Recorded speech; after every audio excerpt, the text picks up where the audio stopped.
বন্ধুরা, আজ আমাদের গন্তব্য হলো পদ্মা সেতু পার হওয়া। এই যে এখন পদ্মা সেতু টোল প্লাজায় আছি।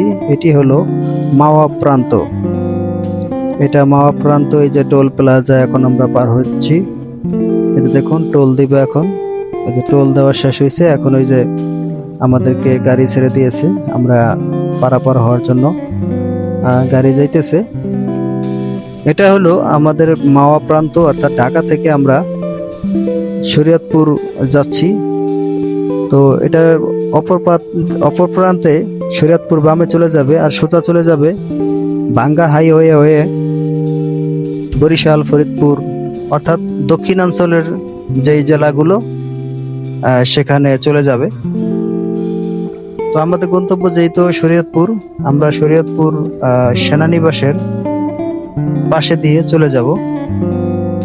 এখন দেখুন আমাদের এই যে গাড়িটা যাইতেছে, গাড়িটা বেশ জোরেই চলতেছে। তো এখান দিয়ে আমরা যেহেতু বাম সাইড দিয়ে ব্রিজে উঠতেছি, ডান সাইড দিয়ে আবার রাস্তা বের হয়েছে, ওইটা দিয়ে ব্রিজ থেকে নেমে যাচ্ছে। অর্থাৎ যেসব গাড়ি ঢাকায় প্রবেশ করতেছে ওইটা আমাদের এই যে ডান সাইডে বামে রাস্তা আছে, ওই রাস্তা দিয়ে বের হয়ে গেছে। আর এর মাঝামাঝি স্থান দিয়ে একটি উড়াল সেতুর মতো উড়াল সেতু দিয়ে প্রবেশ করছে রেল লাইন। এই যে দেখুন বামে ডান সাইডে যে সেতুটা দেখা যাইতেছে, ব্রিজটা, এটা দিয়ে রেল লাইন প্রবেশ করছে, অর্থাৎ রেল যাতায়াতের জন্য। আর বাংলাদেশে এটাই প্রথম যে দোতলা ব্রিজ, উপরে হলো গাড়ি চলাচলের জন্য, আর মাঝখান দিয়ে যে প্রবেশ করছে ব্রিজটা, এই যে ওটা দিয়ে রেল লাইন চলার জন্য, অর্থাৎ দোতলা, নিচ দিয়ে রেল চলাচল করে, উপর দিয়ে গাড়ি চলাচল করে। তো আমরা দেখতে দেখতে মোটামুটি পদ্মা সেতুর যে স্প্যান আছে, অর্থাৎ যেই লোহার বড় বড় স্প্যানগুলো ব্যবহার করা হয়েছে, এই স্প্যানগুলো মূলত এই যে এখান থেকে শুরু হয়েছে। অর্থাৎ এতক্ষণ পিছনে ছিল এমনি ঢালাই করা পিলারগুলো, এখন এই যে লোহার স্প্যানগুলো ব্যবহার করতে, অর্থাৎ মূল অবকাঠামোতে প্রবেশ করলাম। এখন মূলত আমরা মাওয়া প্রান্তে আছি, নদীতে প্রবেশ করলাম। আগের মতো তো আর এখন অত বড় নদী নেই, নদী এরিয়া বড় আছে, মাঝে মাঝে এরকম চর জেগে গেছে, সেখানে অনেক মানুষ এখানে বসবাস করতেছে, অর্থাৎ বসতি স্থাপন করছে, ঘরবাড়ি উঠাইছে, আর সেখানে বসবাস করতেছে তারা। একটা সময় এই ব্রিজটা পার হইতে, অর্থাৎ নদীটা পার হওয়ার জন্য কোনো সময় 4 ঘন্টা, 3.5 ঘন্টা, 3 ঘন্টা, 2.5 ঘন্টা লেগে যেত ফেরিতে। এখন ইনশাল্লাহ খুব কম সময়েই এই ব্রিজটা পার হওয়া যায়।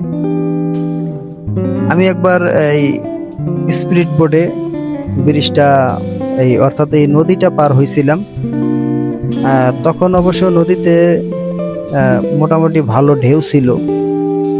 আর সচরাচর তখন তো একটু বেশি মেঘলা আকাশ থাকলে, এরপরে দেখা যায় সন্ধ্যা হয়ে গেলে স্পিড বোট ছাড়তো না, কারণ রিস্ক থাকতো, ভয় থাকতো। এত বড় নদী পার হইতে অনেকেরই এই ভয় কাজ করতো, রিস্ক ছিল খুব। তো আমি একবার যখন পার হইলাম, তখন মোটামুটি আমার 18 মিনিট সময় লাগছিল স্পিরিট বোটে পার হইতে। এখন তো ইনশাল্লাহ অনেক কম সময়েই এই ব্রিজটা পারাপার হওয়া যায়। আর এখন আমরা রাতে আসছি, এখন রাত প্রায় 11:15। এই সময়ে আমরা এই ব্রিজটা পার হইতেছি। তো রাতের চিত্রটা ব্রিজের কিরকম এটা আপনাদের দেখানোর জন্য, প্লাস পদ্মা সেতুর উপর দিয়ে যাচ্ছি, পদ্মা সেতুটা দেখানোর জন্য। এখানে বাংলাদেশে ছাড়া বিশ্বের অনেক দেশ থেকে এই সেতুটি দেখার জন্য অনেক দর্শনার্থী বা যারা বাংলাদেশে ঘুরতে আসে, বেড়াতে আসে, তারা দেখার জন্য আসে, এই সেতুটি দেখার জন্য আসে।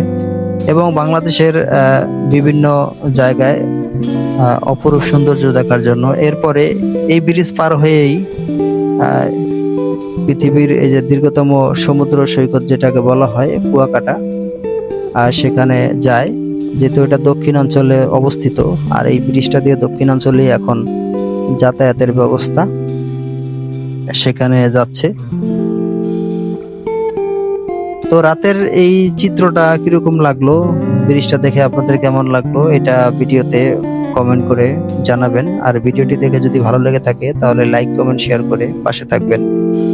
আর নিত্য নতুন ভিডিও তৈরি করার মতো যাতে আমাদের আগ্রহ জাগে। এবং আপনাদের যদি কোনো জেলার ব্রিজ বা অন্যান্য দৃশ্যপট দেখার আগ্রহ থাকে তাহলে আমাদেরকে কমেন্ট করে জানাবেন। আমরা ইনশাল্লাহ চেষ্টা করব সেই সকল জায়গায় যে ভিডিও করার জন্য। তো আমরা দেখতে দেখতে প্রায় অর্থাৎ শরীয়তপুর সাইডের কাছাকাছি চলে আসছি। এখানে আপনাদেরকে আগেই বলেছি যে আমরা চলে যাব শরীয়তপুর, আর সোজা চলে যাবে ভাঙ্গা হয়ে ফরিদপুর, দক্ষিণাঞ্চল, বরিশাল জেলা সহ দক্ষিণাঞ্চলের যতগুলা জেলা আছে সেই জেলায় প্রবেশ করবে। তো ভাঙ্গা হাইওয়ে, ভাঙ্গা পর্যন্ত মূলত এই হাইওয়েটা আছে, অর্থাৎ এই রাস্তাটা অনেক চওড়া, খুবই সুন্দর এই রাস্তাটা ভাঙ্গা পর্যন্ত। এরপরে আবার রাস্তাটা আরেকটু সরু হয়ে যাবে এবং রাস্তাটা অনেকটা চিকন। আর এরকম খুব ফ্রেশ রাস্তাও ওই জায়গায় না। তো পদ্মা সেতুর ভিডিও দেখে কিরকম লাগলো আপনাদেরকে এবং আরো রাতের বেলা, এটা আমাদেরকে জানাবেন। আশা করি ভিডিওটি দেখে ভালো লাগছে। তো আমরা দেখতে দেখতে মোটামুটি এই পারের খুব কাছাকাছি চলে আসছি। যেহেতু এই যে ব্রিজটা বাঁকা দেখাচ্ছে, এই যে দেখুন অনেকটা বাঁকা, অর্থাৎ আমরা আস্তে আস্তে ডান দিকে প্রবেশ করতেছি। তো এই সামনেই যেই রাস্তার অংশটি দেখা যাইতেছে, তা আমরা এখান দিয়ে তো আমরা নেমে যাই, কিন্তু আরেকটু সামনে আগালেই দেখা যায় যে এই টোল প্লাজা পাওয়া যাবে। অর্থাৎ আমরা যে শরীয়তপুর চলে যাই বামে না যায় সোজা চলে গেলে একটু সামনে গেলেই টোল প্লাজা। আবার যখন এই গাড়িগুলো শরীয়তপুর থেকে প্রবেশ করে তখন অপর সাইড দিয়ে প্রবেশ করে, রাস্তা আরেকটা দিয়ে প্রবেশ করে টোল প্লাজা হয়ে। আর এখান দিয়ে শুধু নামা যায়, এজন্য টোল প্লাজা এখানে নেই। দেখতে দেখতে দেখুন আমরা এই যে চলে আসলাম এই পারে, অর্থাৎ ব্রিজ কিন্তু আমরা রেখে চলে আসছি। এখন আমরা মোটামুটি ব্রিজ থেকে নেমে আসছি। এই দেখুন ডান সাইডে যে পিলার গুলো দেখা যাচ্ছে, এটা হলো এই রেল লাইনের জন্য পিলার। এই যে দেখুন সামনে এই যে সোজা চলে গেছে ভাঙ্গা, ফরিদপুর, আর এই যে বামে আমরা নেমে যাচ্ছি এটা হলো শরীয়তপুর। সামনে এই যে সেনানিবাস, সামনেই হাতের বাম সাইডে সেনানিবাস পাওয়া যাবে। ভিডিওটি দেখে কেমন লাগলো কমেন্টস করে জানাবেন। ভিডিওটি ভালো লাগলে লাইক, কমেন্ট, শেয়ার করে পাশে থাকবেন। আর নিত্য নতুন ভিডিও পাওয়ার জন্য চ্যানেলটিকে সাবস্ক্রাইব করে রাখবেন। আর যারা ফেসবুক থেকে দেখতেছেন পেজটিকে ফলো দিয়ে রাখবেন। ভালো থাকুন, সুস্থ থাকুন, আল্লাহ হাফেজ।